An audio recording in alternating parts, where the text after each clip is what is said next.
Hello, this is Dr. V. Today I want to talk to you about identity and its connection to healing and transformation. My definition of healing is that healing is a return to self. Oftentimes when there's a health crisis, whether there's an official diagnosis or whether you simply do not feel well, there's often a call to return to self. And what is the self? It's our true nature. So when we know who we are, when we are anchored in our identity, it can serve as a compass to lead us back to self, to lead us into that state of healing and that state of transformation. And when we speak of transformation, there are two ways to look at it. In using the example of the caterpillar and the butterfly, in order to transform into the butterfly, there are stages that the caterpillar must go through. And that transformation is not easy. It's challenging. There's an actual breakdown and liquefaction of the caterpillar that looks like death in order for that caterpillar to emerge into this beautiful butterfly. So sometimes when we say we want healing, what we really want is something to take us back to that caterpillar state. So maybe there's a crisis, there's a breakdown, there's a challenge, and we say, give me something, give me a pill, give me something, give me a message, say something, give me something to go back to the comfort of the caterpillar. And as we go through life, oftentimes the crisis is an invitation to a deeper transformation. So throughout my 15 years of practice and throughout my 41 years of being with myself, I have noticed that true healing is becoming that butterfly. And healers from all over. A healer is not the title, by the way. I just happen to be a doctor of Oriental medicine. I happen to be licensed in Oriental medicine. I happen to study Ayurveda. It could have been anything else. And so there are healers from many, many disciplines. And healers assist us in our journey of transformation. And oftentimes a healer has assisted so many others that they know, okay, so you're in that state, it's not comfortable, but what's next, what's possible is becoming that butterfly. And so at this stage in my career, I'm really, really interested in true healing and true transformation for myself and for others. When I first started my practice, I saw it as a rest area. You know, when you're driving on the highway, when you're taking a trip, there are places where you could stop for gas and you can stop and buy food, and these are called rest areas. So I saw my practice as a rest area for people in their healing journeys. And I love that. I love being that rest area or managing that rest area. I was 25 when I started, full of enthusiasm. And as I got older and started experiencing my own health challenges that also stem from overgiving, over functioning, that led to being burned out, which is something that's very real in healthcare. Some of my friends thought it took a long time for me to experience the burning out, because sometimes it can happen in year 5, and right now I'm at year 15, and it happened for me I think around year 12, year 13. And so experiencing the burning out caused me to look at things differently, and I realized that I no longer am interested in having a rest area. I want to be in the journey. So I saw myself symbolically closing down shop, closing that rest area, and being a fellow traveler. So I'm in the healing journey with everyone else, and I have all my skill sets. I have more skill sets than I did when I was 25. And so that's how I see my work, my practice. And now I'm interested in playing in the global scale and connecting with my brothers and sisters, and which is part of my true identity. So my true nature and my true identity is being a whole human being. And unfortunately, most of us do not grow up in homes or societies or churches where that's promoted, to be a whole human being, to be a fully realized human being, to connect to the planet, to connect to everyone else, and to feel that sense of belonging. That's something that has always been important for my soul, always. So when I was 18, I had this very, very clear download, and it was poetic, and it was clear, and it said, before I was Black, before I was Haitian, before I was a woman, I was V. I am V. And it's V spelled out, V-I-E, which means life in French. It just so happened that the letter V is my first initial, the first initial of my first name, Valenci. But my nickname is not V, the letter, it's V-I-E, which means life. I am life. I am one with life. So when I say my name, when I say I am V, it's not just for me. It's not just a reminder for me that I am this human being. I am life. I am part of the planet. I am one with all of life. It's a reminder that that's true for you. That's true for everyone I come across. And so when I sit face to face with someone and we're having a conversation, and the only type of conversations I'm really interested in these days are meaningful conversations, and I tend to have beautiful, wonderful, meaningful conversations with the people in my life. It's life talking to life. It's like this is not just like this person. This person is like an entire galaxy. Like the whole world is within this person, because we are a microcosm of the macrocosm. And so it allows me to also practice my mantra. I have a personal mantra, and it is, I am loved, I am honored, I am cherished. And that's also my standard.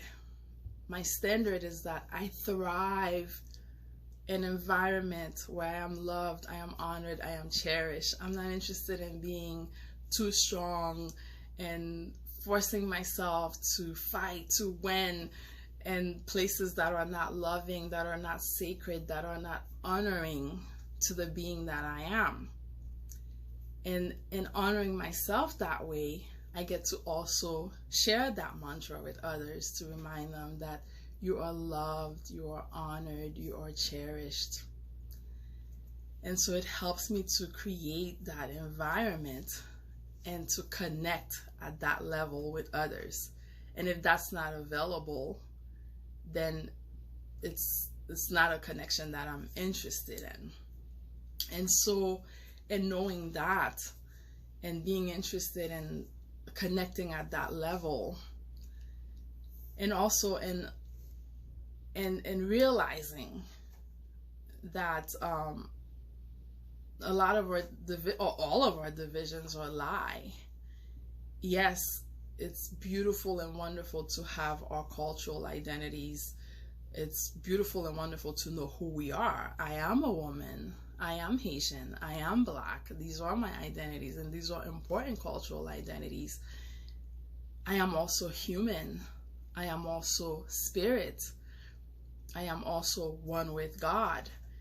And the way I got to understanding my spiritual identity is because I had a lot of questions. I was born aware. I was born aware. I was born awake. I was born with questions.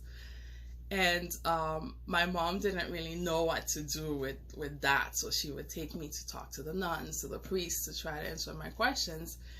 And I would often get just very vague answers, or maybe they'll say, okay, oh, pray, you know, say the rosary, ask God. And so I wouldn't get the clear answer from my questions. And so I started taking my questions directly to God. When I was 16, I became increasingly frustrating with not being able to connect science and religion, or science and spirituality. And with school, there's a separation of church and state, so the teachers couldn't answer my spiritual questions, and then the church would just give me really vague answers. But the desire was there, the questions were there. And so when I was 16, I decided to just take the questions directly to God. And I said, God, I'm going to have one last conversation with you. If you are real, please reveal yourself. If you are real, you have to be greater than the greatest priest, and the greatest psychologist, and the greatest doctors, and greater than anyone else. And if you're not real, then I'm just going to be an atheist and focus on science. I really love science. And I said, my mom taught me when I was a kid, if I had questions, to just pray and ask, and then open the Bible, and I would get an answer. And that's a method that works really great for me, whether it's with the Bible or almost any book. I get a lot of wonderful, clear messages just by randomly opening a book, and it would be exactly what I needed to hear at that time. And so, or to read. And so I did that. I opened the Bible, and I wasn't prepared for the answer, even though I asked, but I wasn't prepared. Especially, I hadn't been getting the answers that I was looking for. And it took me to the first chapter of Jeremiah. And the first thing I read was, I knew you before I formed you in your mother's womb. And now that's an answer, right?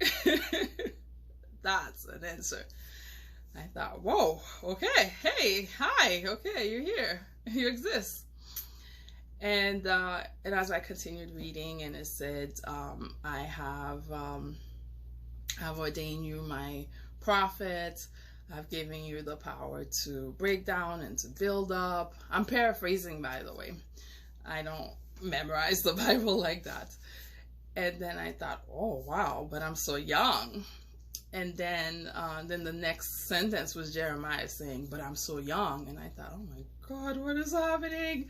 And it was really like a real encounter, because from that day on, everything made sense. I didn't have the confusion between God and science. And my world became bigger, because I didn't see the contradictions. And that also started my prodigal daughter's journey. Prodigal daughter's journey. Yeah, I said it right. It sounded off when I said it. So that's when I said, okay, I want my inheritance. Like, give me my inheritance. And so I started my journey of really learning more about the world, and learning more about spirituality and personal development and science, like just exploring. And I feel like I guess it is the prodigal's daughter, and also like a hero's journey. So it was the leaving. And I feel like right now, at this stage in my life, it's the stage of the return of the prodigal daughter. And it's a very, very interesting stage, or phase, or I guess stage too. It's exciting, it's exhilarating, because I've squandered so much, right? That's part of the story of the prodigal son, is squandering. And so sometimes we squander our talents, and maybe I could have been doing those videos years ago, I didn't. And I was having these conversations more privately And so to me, that's squandering, because I could have been sharing them with more people. But then I've also gathered a lot of experiences. And so this began this journey that I want to share with all of you. And that is part of my online platform, is the sharing. And it begins with knowing our identity. And so for me, it's extremely healing to operate from my true nature. And in my true nature, I'm connecting with my brothers and sisters, and we're healing and we're transforming. And your true nature might look the same or different. So it's important to take some time to know, like, what is your true identity? Who are you? And are you connected to that true nature? Are you connected to your true self? And that's how the healing begins, and it's that transformation. So what are healers? Healers are guides. These are people that are helping you with that reconnection. And part of healing too is not just reconnecting. I'm just now realizing as I'm doing the video, part of healing too is leaving. So there's always this back and forth, the hero's journey, the hero leaving and the returning, the prodigal son returning. And so with all of us at any given moment in different areas of our lives, we're leaving, we're returning, we're connecting. Maybe you're thriving in one area, and in another area you're struggling. And so a healer can help you with that reconnection to self. And that can look in many, many different ways. So it's important to figure out who's the best person for you to work with. And it's not always the person you think of, because you might want to remain a caterpillar. So then you might select a healer that would enable you and say, oh, yes, come be the caterpillar. And you might need to be comfortable in the caterpillar state for a while. And then when you're ready to become a butterfly, then that healer might be the one that says, okay, all right, let the real transformation begin. Let's do the work. Let's go deeper. And so your team will look different throughout the years. And so it's important to have the concept of having a team, and not having just one person, and not having that guru model where you're just following one human being and one person and you elevate that person. For me, it works better if we're all walking the path together and we take turn. And so that's a model that works well for me. So what I'm offering is, let's just walk and let's just see, if we are a match for each other. And if we're not a match for each other, I know tons of people that I could connect you with. And my healing team is also very vast, and I've been blessed to work with so many wonderful people helping me in my own healing journey. So my message to you today is to know who you are, identify who you are, and work on connecting to self and deciding which self, the caterpillar or the butterfly. So the conversations will continue. This is Dr. V. I'll see you next time.